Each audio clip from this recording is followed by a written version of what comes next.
I am Rachel Waggy. I'm the co-chair of LPC's Education Committee. We host these coffee and collaboration sessions, mostly monthly. So thanks for being here today. This is a really big crowd. We're very excited.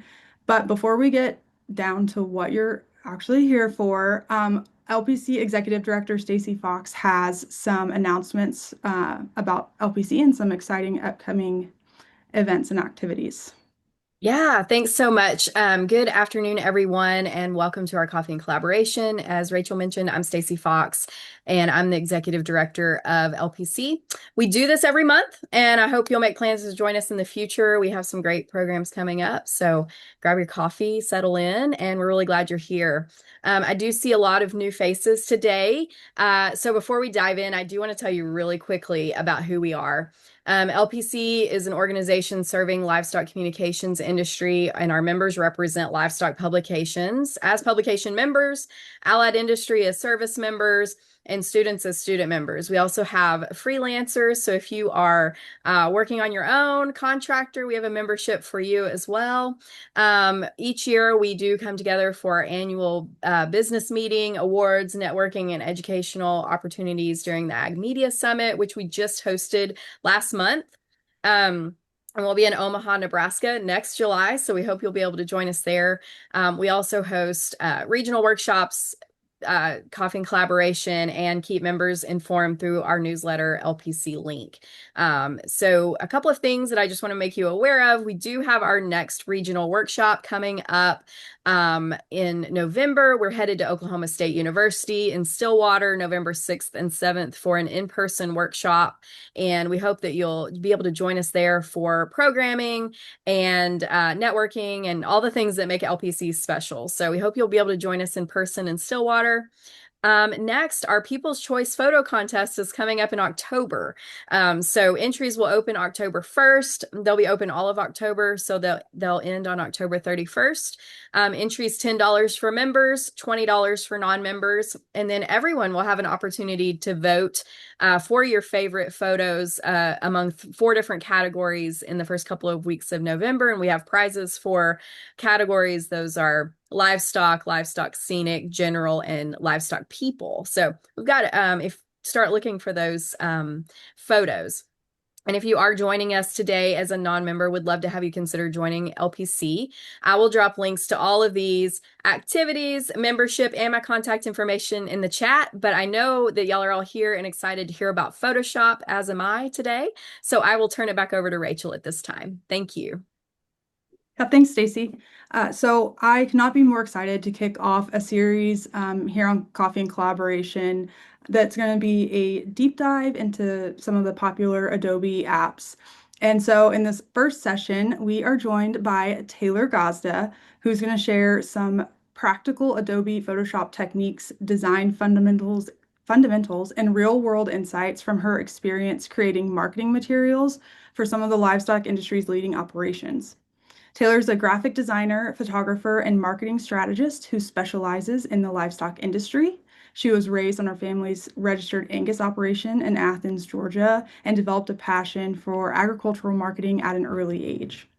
In 2019, she founded Gazda, the brand, and has shifted from behind the camera to behind the computer when she started to focus more on graphic design as the foundation of that business. So today, Taylor works with a diverse portfolio of clients across the cattle and equine industries.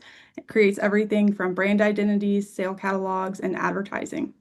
Through her work, she's become known for blending practical marketing knowledge with strong design principles to create pieces that are both visually impactful and strategically effective. So, Taylor, take it away. We're very excited that you're here. Hi, thank you. Thank you so much for having me.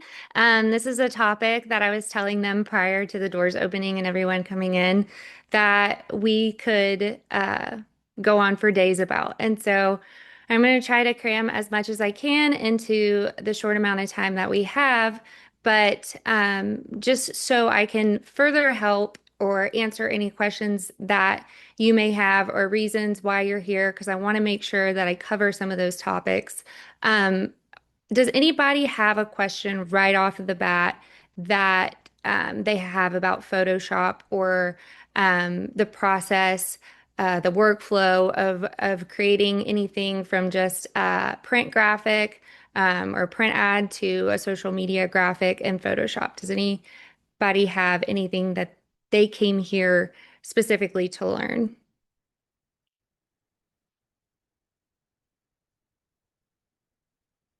Yes, no, maybe. Um, with that being said, I guess I'll just dive right in. Um, I, like she said, did not initially start off my career as a designer. I kind of was thrown into more of the social media management position. And I had a really good friend that designed, and I was telling them before, my friend Melissa Grimmel, Shockey, I can pretty much credit my entire design career to that girl, because right off the bat, she's the one that taught me to design in Photoshop. Uh, Up until that point, I kind of just viewed Photoshop for what the world outside of the creative space probably views it as, a photo editing software, something that you can make a photo that looks one way look a completely different way. And I wasn't aware of the design aspect to it. And so I vividly remember asking Melissa, why do you design in Photoshop? And she said, because there's so much more room for creative freedom. And I asked, why is that? And she said, because of layers. The first thing she taught me were about layers and about layer mask and about clipping mask. And really, from knowing those three things, it kind of took off like a wildfire. And if you know that those three things exist, then the sky really is the limit for what you can create. Um, I was referencing back to a the presentation I gave at Ag Media Summit a couple years ago because there was stuff in that presentation that covered other Adobe programs other than Photoshop, but had some very good points. And one of those would be I always kind of reference design as being a little bit like a GPS. Oftentimes, when you put an address into Apple Maps, it'll pull up multiple different ways to get to the same point. And design really isn't any different. There's 100 different ways to do the same thing. Some may take longer, some may be quicker.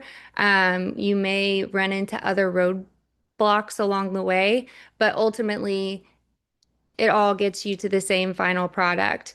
And I often think when I'm working on a piece that there has to be an easier way to do this. I think I'm probably notorious for making my workflow longer than it has to be without even meaning to do so. But ultimately, it's just figuring out a good flow as far as what works for you, whether it's what gets you the most detailed final product or what way you're able to accomplish the effect or the task that you have at hand and doing so in a timely manner. Um, if nobody has any specific questions right away, I'm going to open the floor one more time for that before I kind of walk through a handful of my designs. Any specific questions? You might get to this. I'm sure that you will, but maybe just kind of the difference between layer masks and clipping masks, since they're both masks, they Okay. sound similar, you know? Yes, absolutely. So leading into that, I'm going to start off by saying that I work well, let me share my screen first so y'all can see.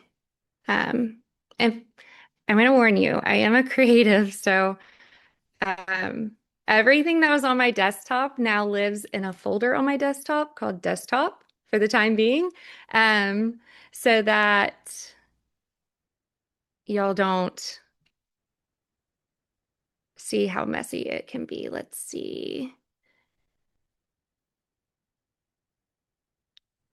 Okay, can everybody see this? Actually, let me share my entire screen because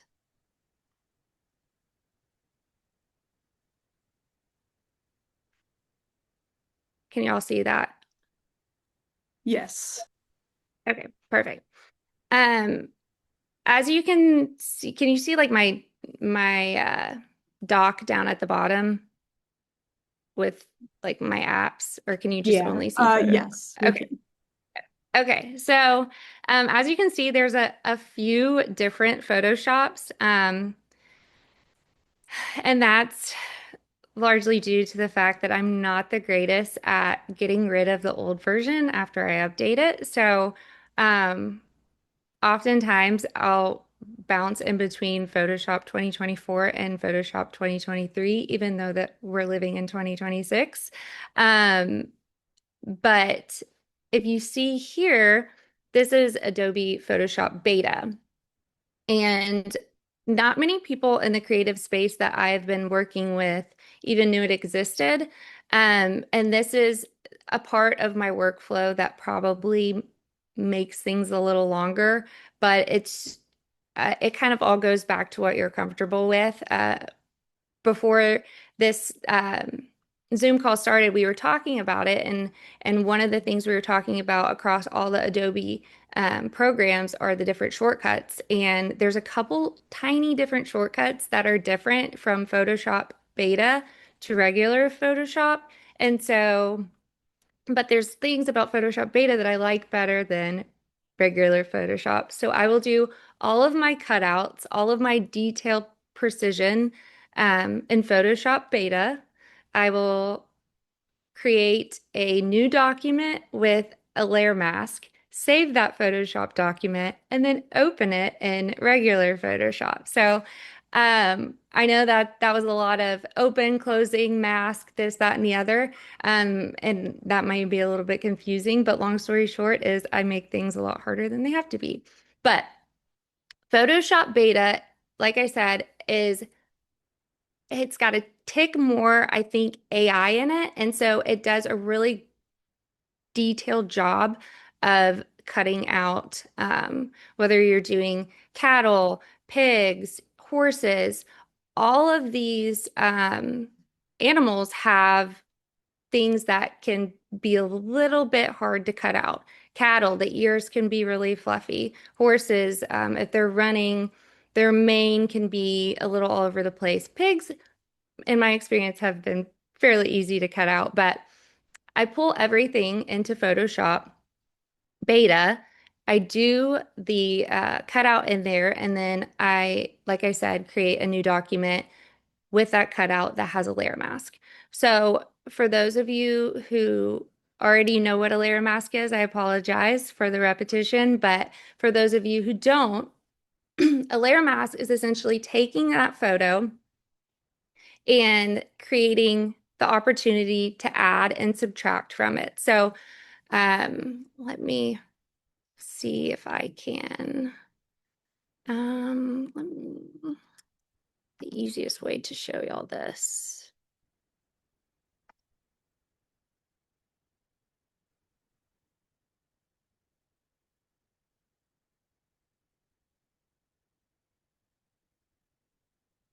Okay, so right here, this little white horse, right now, he has a layer mask. So I cut him out, and if I were to click on this layer mask to the right, get my brush tool,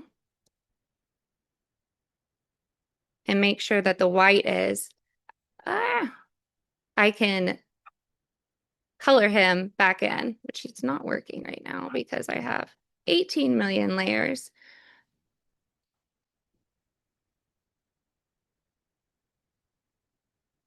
Okay, here's a better example. So if you see here, we have this Palomino horse and we have the layer mask to the right. If you were to delete the layer mask, the entire background of that photo would come back.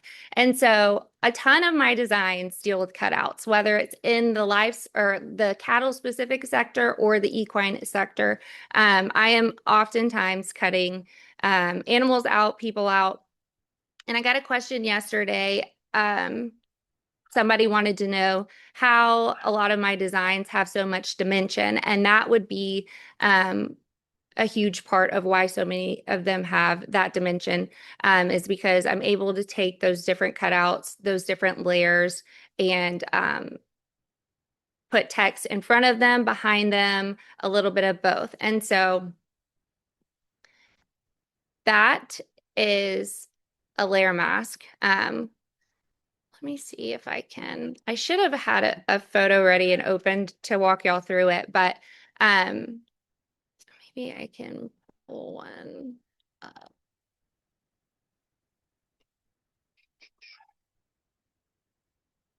Does that answer a little bit what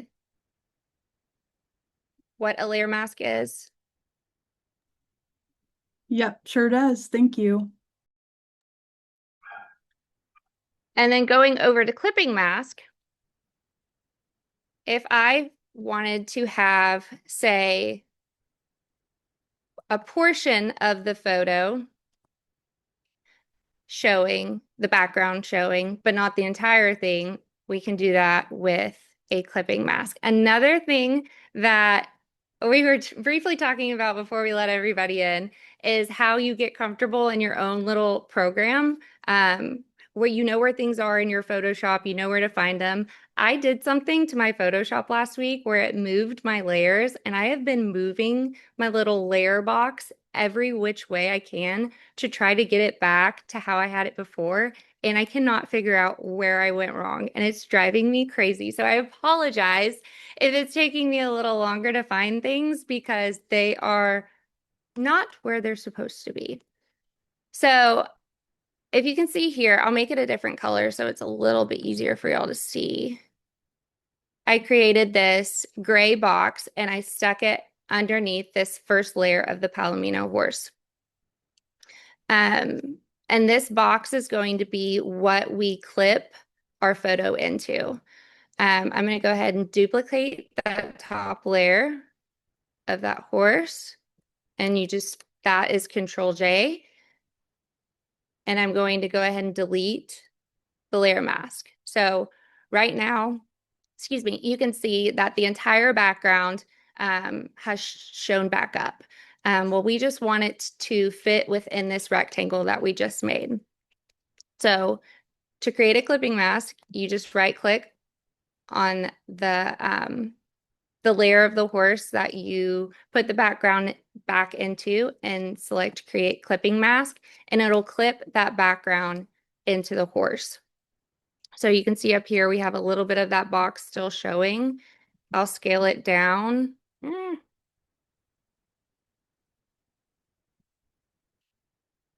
And then you can remember that we still have this individual layer of the horse up here. Sorry, I'm trying to hide all of these layers because when I design, I layer so much for different effects that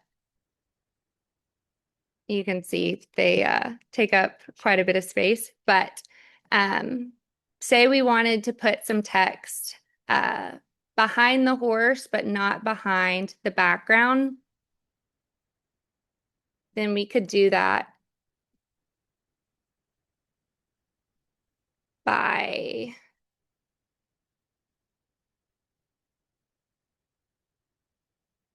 squeezing it in between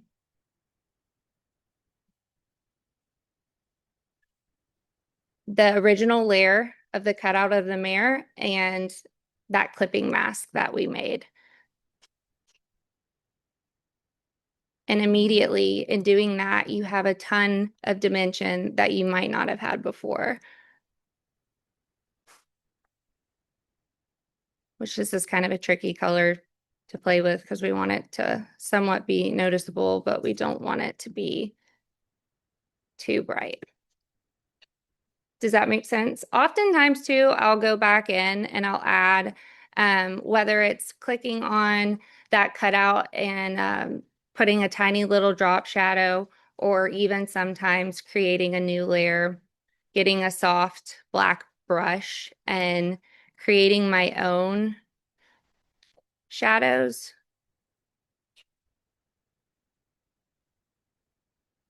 and then just kind of editing them as needed to give a little bit more pop and dimension, so things don't look quite as flat. That's the problem with design is it's either going to be print or it's going to be on a screen, and it's really hard to create that texture, that dimension.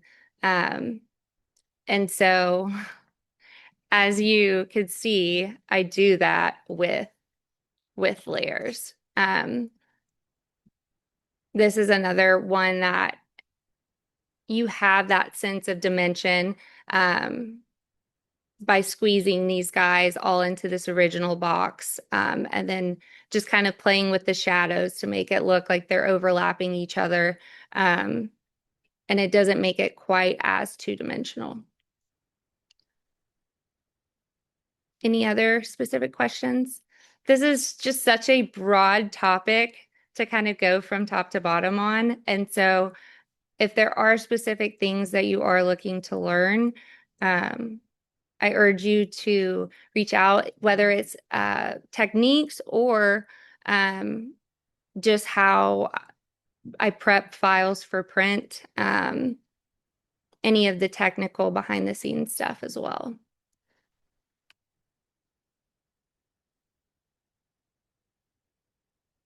Any other questions? In the chat, Melissa asked, how do you set up marks and bleeds for print from Photoshop? That's a great question. And I work with a phenomenal printer who has a lot of grace when it comes to me sending files that aren't always spot on for the specs as far as it is with catalogs. When I am designing in Photoshop, I'll generally, for instance, if I was just working with a regular 8.5 by 11, I'll just go ahead and put a 1/4 inch bleed essentially on all sides just to give it more space than needed. If I know there's a couple different racehorse publications that I work with that their margins are super, super small compared to how big the document is. And so I'll just bring guides in like roughly to where they are, and I'll just make sure I stay within that safe zone. And then, like I said, I'm notorious for making things harder than they have to be. If the printer wants to see that actual bleed and crop mark on the final document, I'll create a document in InDesign with those specs, and I'll save it as a JPEG, pull it into InDesign, and export it that way with those crop marks. Like I said, probably not the most traditional way or correct way, but luckily I haven't had too many hiccups in doing so as far as losing any sort of print quality. That hasn't seemed to happen quite yet. So it's a great question. That's another thing that, as we were talking about before, I think the Adobe programs could really benefit from getting on the same page as far as making some of those things a little bit more universal, where we can actually export from Photoshop with bleeds and crop marks.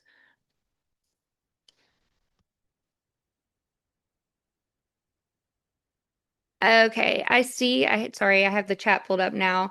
That Morgan asked, where do you get your inspiration from? I have multiple clients with similar brand vibes in the same industry, and sometimes it's hard keeping clients' identity custom to them. That's a great question. I seek so much of my inspiration from outside of the agricultural realm. I grew up in a huge college town. My family we are diehard Georgia Bulldogs fans, and so sports has always played a big role in my life. And over the last probably 10 years, sports graphic design has really taken off as far as kind of creating its own style. And a lot of the clients I work with on the equine side are showing Western performance horses, and in a huge sense, those horses are athletes and those riders are athletes. And so I really started kind of combining the two styles as far as the photos and the imagery I was receiving from the client with more of a sports-oriented look. And I think there for a little while, it kind of shook. I don't want to say shook it. It had people raising their eyebrows a little bit because there's so many people, even the folks in the industry that knows these horses are athletes, really didn't make the connection between it being kind of a sport and also a lifestyle. So I seek a lot of inspiration from industries outside of our own. A great way to and I struggle with this all the time. In fact, I was talking to somebody this week about how I feel like I'm really going through kind of a weird stage in my creative career, um, because you have to find that balance between creating content that people are going to recognize and know that you did it, brand recognition for yourself, but also keep it to where not everything looks the same. And that's something that I feel like I'm really struggling with right now. But at the same time, I'm very fortunate to be able to work within a couple different industries. And so I'm able to, in a sense, reset myself when I hop back and forth between working with cattlemen and working with horsemen. And not just that in itself, but I go back and forth between doing a lot of social media graphics, print ads, and then also sale catalogs. So I'm able to kind of spread out uh, the style to a certain extent, whether it's creating an actual book or if it's just a single ad. Um, but there's also a sense in everything being okay, um, looking the same. Specific to clients, I really like to make sure that if I create a graphic for them, I'm using the same fonts, the same colors, the same different design elements throughout, so that if somebody sees an ad for that same operation, and maybe I inverted the colors. So instead of doing a dark based background for the graphic, I did a lighter based background, but I still have the same components, the same fonts, the same colors, so that that brand identity is still custom to them, and they don't lose that completely, but you still have a little bit of a variation in what the graphics look like. Number two, do you offer one-on-one training? So this is a great question.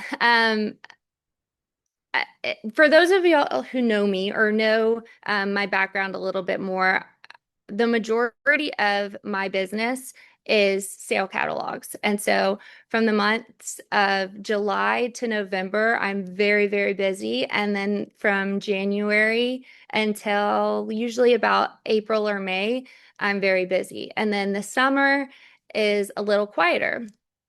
And this summer, I had a friend come to me and say, I would really love for you to start an educational series on Photoshop or design, whether it be just short videos, a subscription type service, or one big master course. And that's very outside of my comfort zone because the older I get, the more to myself I get. But it also sounded like a great idea because I had a ton of phenomenal pioneers within the marketing industry help me when I was getting started. And I always told myself they did not have to do that. And if I ever get remotely good at something, I'm going to do the same and help whoever wants to learn. That being said, the task was a little bit larger than I had anticipated. So I started kind of creating a course or some different one-on-one trainings. And then fall sale season arrived. And so that's kind of plateaued, but it's not completely off the table. And it's something that I would love to do um, because I think stepping back and stepping away from the computer as a creative and stepping up to it as an educator is something that I need for my career. Burnout is 100% real. You I I am working on the biggest project I have all year long right now, and I have a ton of ideas, and I have really struggled being able to sit down and actually get them out. And I think stepping into a role as someone who's helping someone else learn Photoshop or learn design is something that would benefit me from a creative standpoint. So, be on the lookout for that in the future. I hate to say exactly when that might be, but it's something that I certainly am interested in doing at some point. Let's see.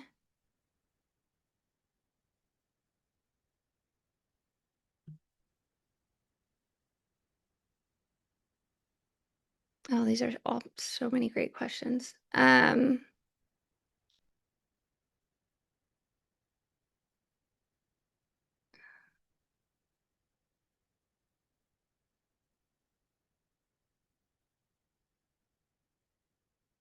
Okay. Katie, I'm going to answer yours real quick. Sorry, I didn't see all of these. And I'm going to try to get through as many of these as I can. And if for some reason your question does not get answered, please, please, please don't hesitate to reach out to me. I'm always happy to help. So Katie asked about, now I can't find it, about the some of the light effects that I use in designs. And y'all are going to be uh, blown away by this because I was. And I still don't know. Like I said, design is like a GPS. There's a million ways to do it. And there may be a way that another designer is doing it that has more of an effect than how I do it. But to get those kind of pops of color and those light effects, this is all I do, at least. I create a new layer. I press B for my brush tool. My brush tool's shaped a little funky right now because I must have been doing a shadow. I just get a soft brush. I get a color, which just isn't going to match exactly to the color that I used earlier, but that might be a good thing so that you can get a better idea. I make the brush bigger and I just hit it a couple times. Go up here to my blending mode and blend it to screen. That's all I do to get some of those light effects. It's a little harder. I do so many light background designs now that they don't pop quite as much. Um, like you can see here, some of the color popped a little bit more because there was darker backgrounds. Um, Same here on those darker spaces. They popped a little bit more, but I just create a new layer and make sure that that layer is above whatever I want to cast. Sorry, my dog is grunting very aggressively down here, but um, I make sure that layer is above whatever object I want to cast that color on, and then I just make the blending mode to screen, and that's it. Sometimes you have to play with it a little bit until you get it just right, but um, that's how I create those color effects.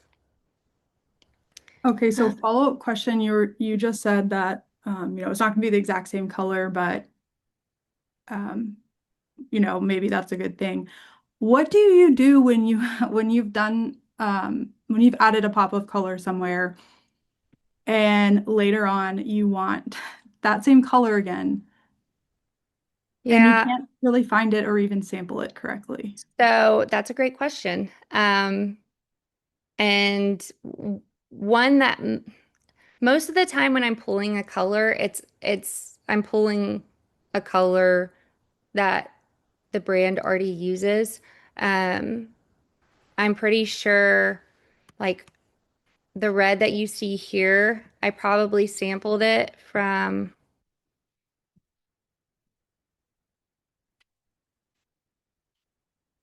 if I can even, this is the problem. Layers are amazing until you need to click on something and then you cannot because there's a million layers. Okay, so there is the actual color. I probably sampled it from this font color, which stems back to this specific stallion's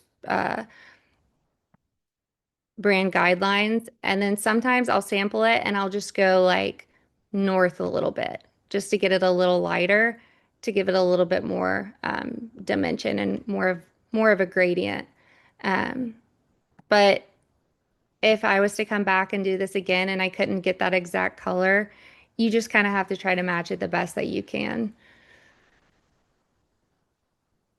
Unless you did just like go back to, you probably actually, we're about to do some discovering. You might be able to do this. Nope, never mind. Don't listen to me. Well, hold on. Yeah, you can maybe sample it from there, but most of the time, if it's not that big of a deal, I'll just get as close as I can. Um, my chat keeps moving, so let's see. I saw a question that somebody else like followed up on and they wanted to know, your designs are always so amazing. Thank you so much. I was curious how you work through developing ads. Oh, this is a great question. I struggle with this problem a lot in the racehorse industry.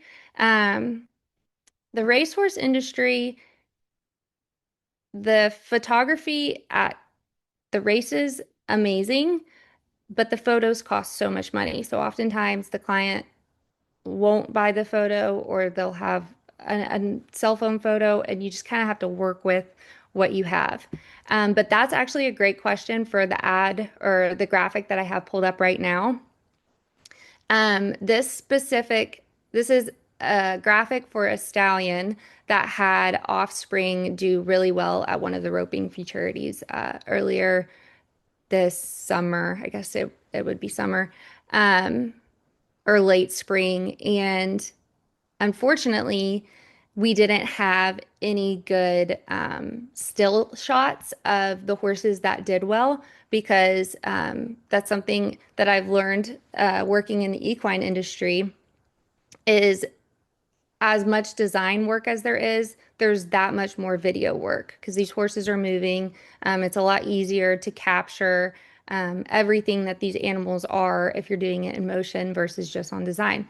So this graphic was actually created from a screenshot of a video um, because that's all we had. And we were actually like, luckily, the cameras that these girls are shooting with today are phenomenal. So the quality really wasn't a whole lot different than some of the images that I get sent to me for ads that are going to print. But because of the circumstances, we just kind of had to make do with what we have. That's why kind of even though the focus of the ad is on the success that this offspring in the background had, um, everything we had of this horse was kind of blurred. And so I just took a screenshot of the video, focused it on the roping shoot, and then just had Cheyenne and her horse there in the background to kind of make the most of what I could. I won't say it on here because there's a bad word, but my dad always taught me growing up, you can't make chicken salad out of chicken, but sometimes you just have to. And when I get photos sent to me, it's easier to do your best to try to make it work than to go back to the client and say, like, this doesn't work. What else do you have? Because 9 times out of 10, they're going to send you something of the same quality. Um, that being said, you can also, I mean, it's different if it's an ad where you're featuring sale animals and the photos of the animals themselves are bad, but oftentimes I will try to make something really text, um, not heavy because I don't like a ton of text, but make the subject or where your eye is going to go be text. And that's kind of how this is. When I pull this up, or if I was to be scrolling on social media and come across this, my focus would go to the 148,000 before it went to the horse. And I don't know if that's the the best way to look at it, but if you don't have great images of the animal, then it's almost better to create an alternative than to go with marketing an image that just doesn't have the quality. That being said, as I'm looking up at all the excuse me, specific pieces that I pulled, this one we did. This is a racehorse ad we did um, for this horse that was selling that had won a ton of stuff. Well, every single photo we had of her was horrible. And this animal was the highlight of the sale. And I told them, I was like, we can't run an ad with these photos. It's not going to do us any good. Well, they wanted to create some hype around the fact that this horse was selling in one of their inaugural sales. And so instead of using the photo of the horse, I said, why don't we recreate the bet ticket for when she won the futurity at her futurity year and have people try to guess who it is versus use a horrible photo, a low quality photo, and try to make the best with what we have. Um, let's shift the narrative a little bit and create a visual of our own versus using a bad photo. Sometimes you just can't get around it, but um, in this specific instance, we changed our approach. Instead of using her, um, we used a piece of her.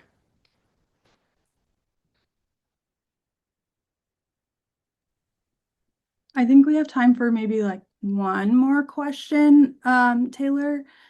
That is totally your call, what you'd like Okay. to pull out of your. There's so many great ones.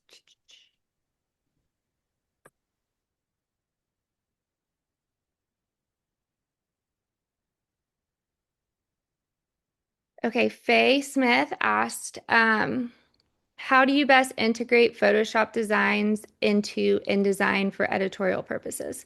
It's a great question. Um, the project I'm working on right now is the Return to the Remuda sale catalog. And it's a sale that the Four Sixes host every fall. And this is only my second year doing it, but so many of the design components that are throughout that book, really all of them, aside from the sale pages with the sale horses themselves, are created in Photoshop and then brought into InDesign. I don't know if I have. Oh, this would be a great example. So this is from last year's book. And there are ways to do some of these effects uh, in design, but when you're comfortable with something, it's easier just going about the way you're comfortable, even if it takes a couple more steps.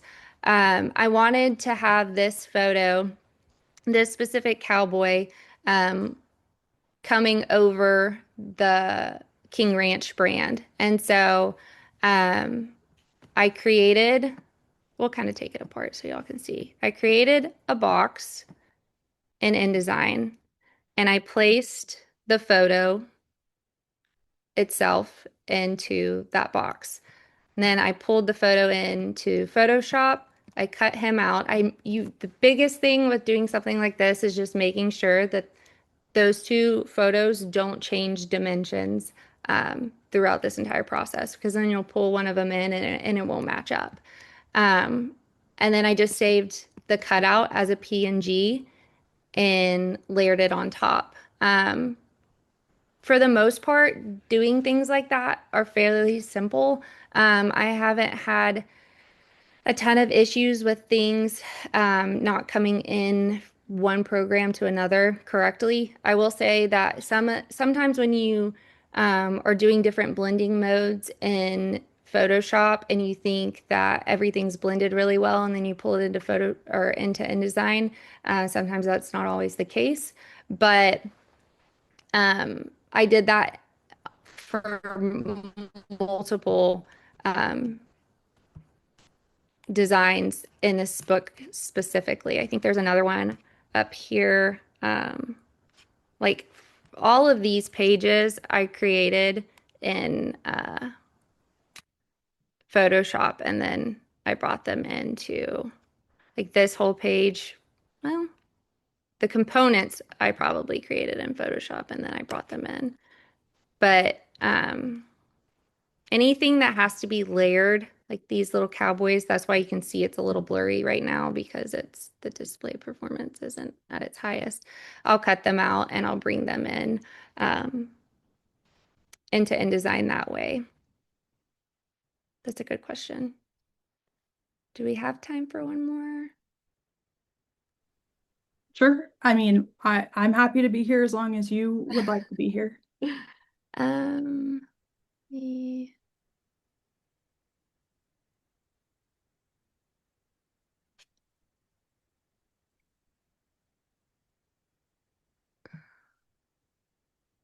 Rachel, I agree. I think all Adobe programs just need to be the same in how everything works. I guess if that was the case, there wouldn't be multiple programs. It would just be one giant program. Um,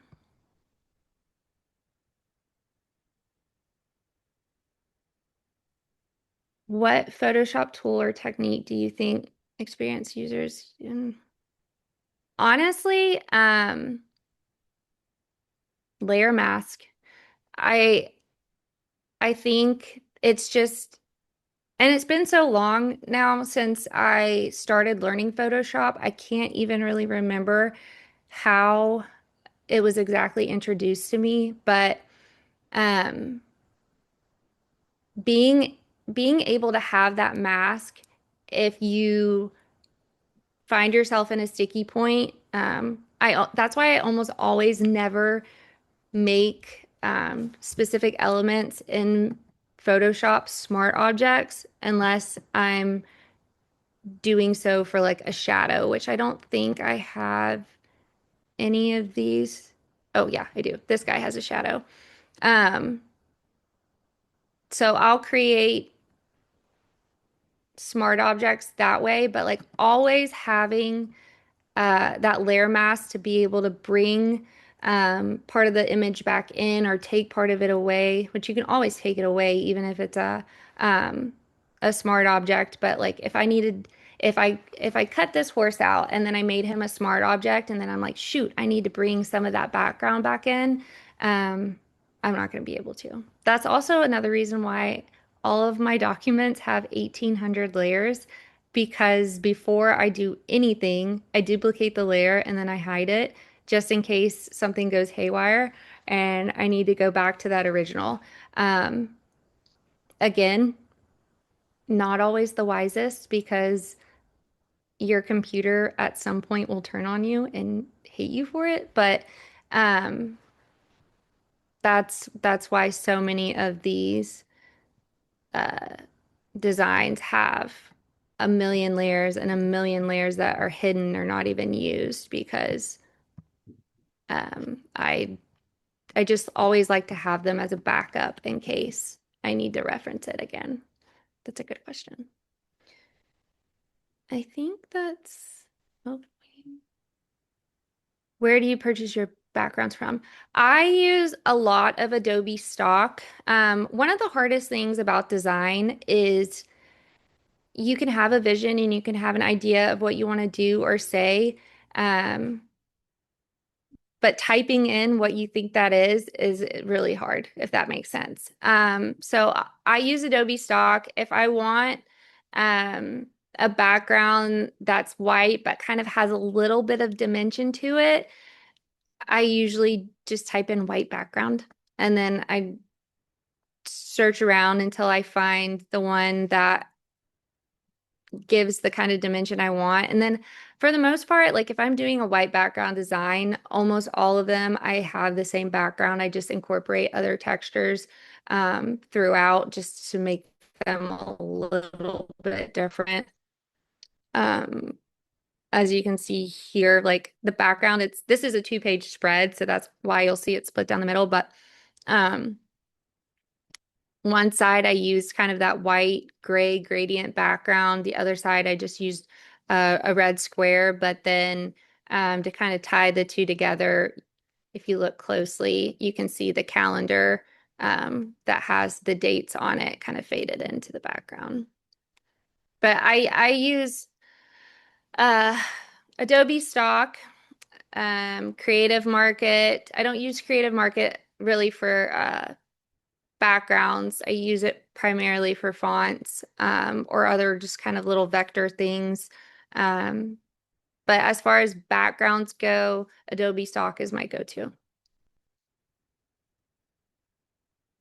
You're welcome.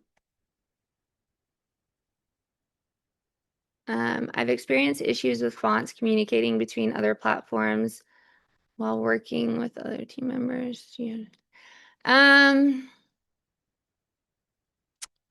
That's a great question. So this goes back to my Oklahoma State days. When we were learning InDesign, like we packaged everything. So those fonts at the end of the day, the fonts, links, the everything lived together. And if you had to send that file to someone, they had everything. Photoshop's a little different. A lot of the times when I work with some of the girls that I work with at Solo Select, at this point we've been working together long enough that those fonts kind of all live on our drive. But oftentimes if I send which I don't send a ton of my working files to people, but if I do, I either have generic fonts in there, or if it's like really specific, I'll shoot them the file and say like, hey, if you need to link this. I'm probably breaking a lot of um like font laws with that, but um and then I don't know as far as Canva goes. That's a good question. I have um forced myself to not learn how to use Canva.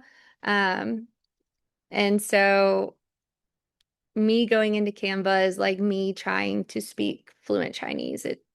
I'm lost when I get there.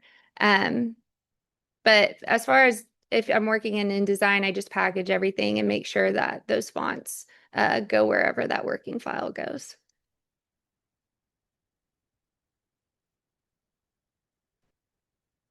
I think I covered just about all of the questions. And if, like I said, if you have questions that I didn't cover or something comes to you after we hop off this, don't hesitate to reach out. This time of year, it may be like 10 to 20 business days before you hear from me. I'm just kidding. It's not going to be that long, but um, I'm always happy to help the best that I can. I am a visual, hands-on learner. And so it's so much easier if I'm sitting right next to the person, seeing them do it, watching them do it, and doing it as they do it. And so I assume that my teaching methods probably correlate the same way. And I apologize if this has been a little bit of a squirrel brain. session, just hopping back and forth. It's just so much easier to explain this stuff and show specific techniques if everybody was sitting right here with me. But again, if anybody has any questions, I am happy to help the best way that I can. That's something that I think we often forget, no matter what industry we're in, whether it's the cattle, just junior livestock, publications, equine, there is more than enough work to go around for everybody. Clients will come, clients will go, and life goes on. So I I'm an open book. I'm happy to help in any way that I can. I may confuse you more than I help you, but um, my door is always open, and um, I'm I'm happy to help any way that I can.